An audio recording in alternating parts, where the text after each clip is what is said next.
Hello everyone, I'm Justice Graves, and I could talk about my campaign today, but we have something much more important to talk about. If you know anything about me, I've been jumping up and down on this channel for about a week or so, talking about the Department of Education's new proposed regulation for American history and civics education. Why is this so important? Because the Department of Education is going to prioritize teaching critical race theory for its grant programs out of statute Title 20 U.S.C. Section 6662 and Title 20 U.S.C. Section 6663, both of which are statutes from the Elementary and Secondary Education Act of 1965, as amended, that I talked about in the most recent video right before this. Now, don't go and switch over and look at that. If you're on this video, I've probably told you to be on this video, because this video is going to be titled Evidence-Based Interventions, cited from Title 20 U.S.C. Section 78121A. Evidence-based interactions is the important thing that we're going to talk about. It is a definition cited and supported within Section 6663 of Title 20 of U.S. Codes. And I'm going to switch because this is in a presentation format. Today, if there's something that I want you to get out of this video, is that if we are going to push back against critical race theory in public education and with this new proposed regulation, which will probably pass, if you know anything about the federal rulemaking process, which I talked about 2 or 3 videos back, you can watch that after this. What's going on is that they are citing, essentially by using a statute, that they're trying to support their claims using their own evidence. But we all know that these diversity trainings, these mandatory diversity trainings under critical race theory, just don't work and actually cause a lot more harm than good. And the takeaway is that we really need to use peer-reviewed studies. We need to use mathematics and statistical analysis if we're going to wash away and wipe out what is about to happen. Because once this regulation passes, this is the best way that I would suggest going at it, even from the notice and comment phase. If you're going to do a public comment to the Department of Education, I would use a lot of different studies that talk about how implicit bias training doesn't work. And I would reference as much as you can, probably from cynical theories, probably from other pieces of literature that talk about how all of this just doesn't produce relevant educational outcomes, relevant positive educational outcomes, which is exactly what the Department of Education is signaling that CRT does, which we all know is false, and that we all know that under different statistical significances, we can prove doesn't work at all. So I'm going to go through the regular presentation. Why are we talking about evidence-based interventions with respect to critical race theory?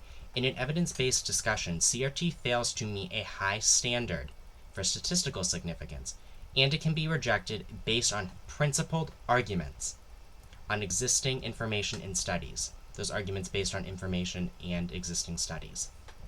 In peer-reviewed studies, we know that mandatory diversity trainings often lead to negative relevant outcomes. We know this. I'm going to actually mention somebody who did a video on that later. What we're going to cover in this video. We're going to talk about 20 U.S. Code Section 780121A, which is the evidence-based definition under Title I of the U.S. Codes. We're going to go back and talk about 6663A, the purpose in that section, and we're going to go back to Section 6662E for the priority, because we're going to talk about priorities a little bit in this too. And we're going to talk about sources that are great to counter the proof that critical race theory works. So what is an evidence-based intervention under the law? It means an activity that is statistically significant on improving student outcomes or relevant outcomes based on either strong evidence, moderate evidence, promising evidence, or demonstrates a rationale, and that demonstrating a rationale piece has to include ongoing efforts to examine effects. These are all separate. As long as you meet one of these, you are good. You are good to go. Now, what is strong evidence? According to the department's own definition, which has not been challenged stringently under law, strong evidence means that an intervention is supported by at least one well-designed and well-implemented experimental study, for example, a randomized control trial. The DoEd considers this met when it meets WWC, or what works or What Works, it's called the What Works Clearinghouse, evidence standards without reservations. It must be statistically significant and positive, i.e. with favorable effects, not overridden by statistically significant and negative evidence, by the WWC standards with or without evidence. The WWC standards, the standards handbook, is linked in the description. You have to have a large sample size and a multi-site sample, and a sample that overlaps with different populations and settings, different types of students, different urban and rural environments. That is a requirement. Moderate evidence means that it must have one well-designed and well-implemented quasi-experimental study that meets the WWC evidence standards with reservations, or an equivalent quality for making causal inferences. All other conditions and requirements are the same as with strong evidence intervention studies. Promising evidence means that it must have at least one well-designed and well-implemented correlational study with statistical controls for selection bias on the interventions. That is met when it uses sampling and/or analytic methods to reduce or account for differences between the intervention group and a comparison group. The differences here are it must be statistically significant and positive with favorable effects, and it cannot be overridden with statistically significant negative effects. And everything else here, when it comes to having a large sample size and having a sample that overlaps, is not included. I know that you probably noticed that the two main points within strong evidence and moderate evidence are included with promising evidence, but the last two do not. The last two are not within that. Demonstrates a rationale. It must include a well-specified logic model, and what the Department of Ed uses to define what a logic model is, or a proper logic model is also linked in the description, that is informed by research or an evaluation that suggests how it is likely to improve relevant outcomes, in our case relevant educational outcomes. And you have to demonstrate that you want an effort to study the effects in the future, and hopefully that would produce more promising evidence. The moment it doesn't, you would stop that intervention. So that is the very quick summary on what it means to have an evidence-based approach or an intervention in education. There are a lot of supplemental materials from the DoEd and other organizations, different state educational departments, and then there's also different local standards that apply depending on where you are. This right now is under U.S. law. Not necessarily the full definitions, but the full definitions are with all the, the different statistical significance positive, the WWC standard. These are all within the guidance materials that the Department of Ed uses.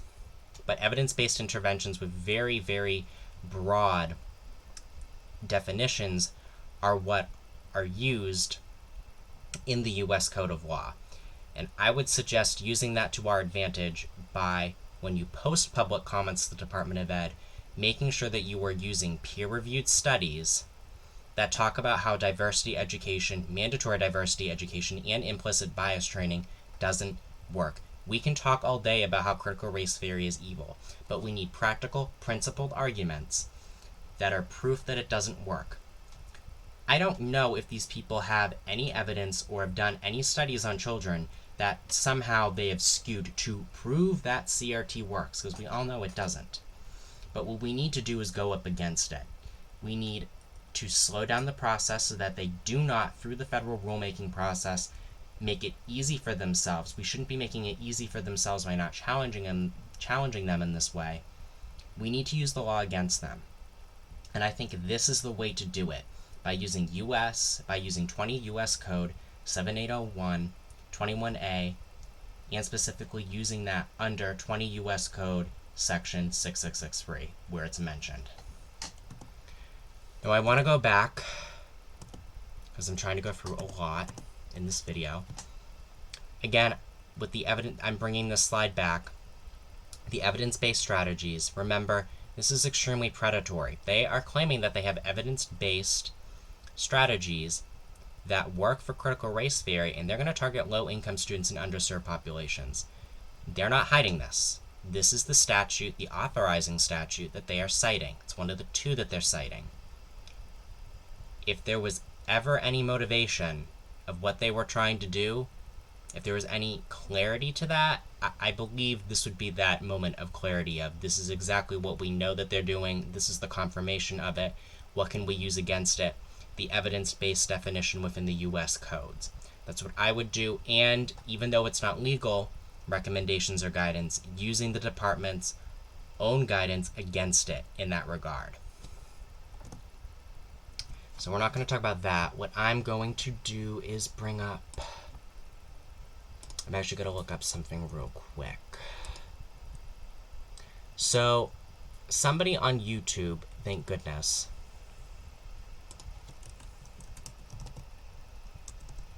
came up... I should have pulled this up really quick before we started it. Is diversity training effective?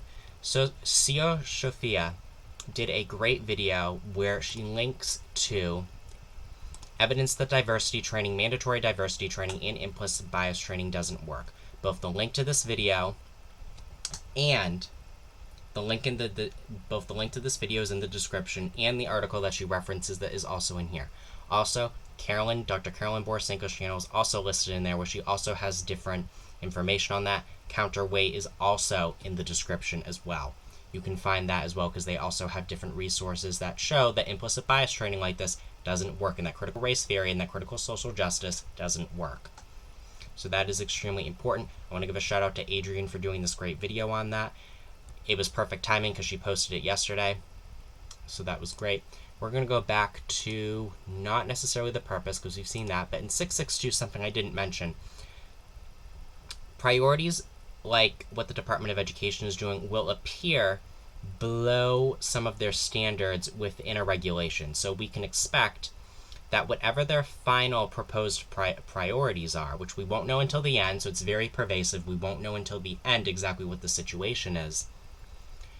These proposed priorities will fit somewhere like this after everything is settled out as a, well, we'll award grants under this, and we'll give priority to those that do these sets of rules. In this case, this priority under 6662 states that they'll do it, that they give priority to innovative and comprehensive programs that use the resources of the national parks. If you ever wanted to know why the national parks were popular in education, this would probably be a great understanding of how that happened, because it was a priority, or it is an existing priority within the Department of Education that the Secretary gives grants to anything with that kind of priority, anything with that kind of reference material. So, I'm going to switch out of this. What are the takeaways from this? Because I know that was quite a bit, and there's a lot in the description. There's a lot of different resources that I would go through. It's just that we don't have enough time for that in order to make this video make sense. What did we learn? Statistics matters a lot right now. And if you haven't written anything to Department of Education yet, you should in the next video after this with the emergency at the Department of Ed. Both of those two videos that are in red have links in the description to go and comment to the Department of Ed. I would do that 100%, and I would use reference materials like what ScioSophia is doing in that channel video, and what is also being discussed on other different platforms such as Karlyn's and at Counterweight. Now I'm going to pause for a minute in my speaking because I have a direct message that I want to send.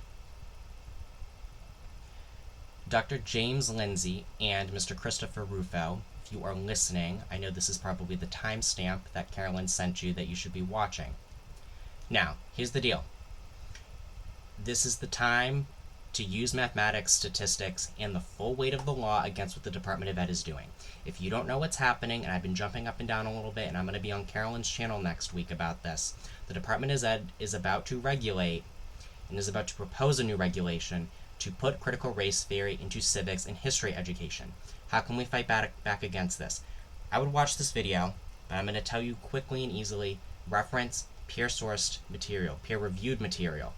Reference any statistics about how implicit bias training doesn't work and how it actually harms individuals. All of cynical theories is on the table to use. All of it. That is my proposed strategy to go about this. Now, under the federal rulemaking process, the Department of Ed will probably pass this new regulation and it will go into law because Congress isn't going to stop them, and Biden is going to veto any attempt to stop it. In this situation, once it becomes law, probably, I would say 4 to 6 months. If it gets fast-tracked, maybe within 3 to 4 months. There needs to be serious lawsuits, serious countermeasures that happen at the different levels of government immediately. That is my suggestion. I would look at all 3 videos that I've done on this, the federal rulemaking process, what I have talked about with regards to the authorizing statutes under the Elementary and Secondary Education Act of 1965, and this video of evidence-based interventions to understand exactly and look at all the material in the descriptions. I know, Dr. Lindsay, you have a PhD in mathematics. You probably know some high-level statisticians, or at least people who would be interested in doing that work, who can go through and argue against critical race theory in that manner, using peer-reviewed research that we know exists. Dr. Karlyn Borysenko, I know you have all sorts of information that you can use qualitative studies on this. This would be a good point to use that as well. All of that matters now, and all of that is going to matter because those are principled arguments that we can make against it, that we can make against critical race theory within the Department of Education, within the educational sphere, that are actually hopefully going to make an impact and that we can cite in law that we can use. I hope this message was helpful. I really do. And I hope this provides us with an angle that we can use to push back against it. I'm not a lawyer. I really am not. I'm just somebody who saw this and jumped up and down and realized what was going on very quickly.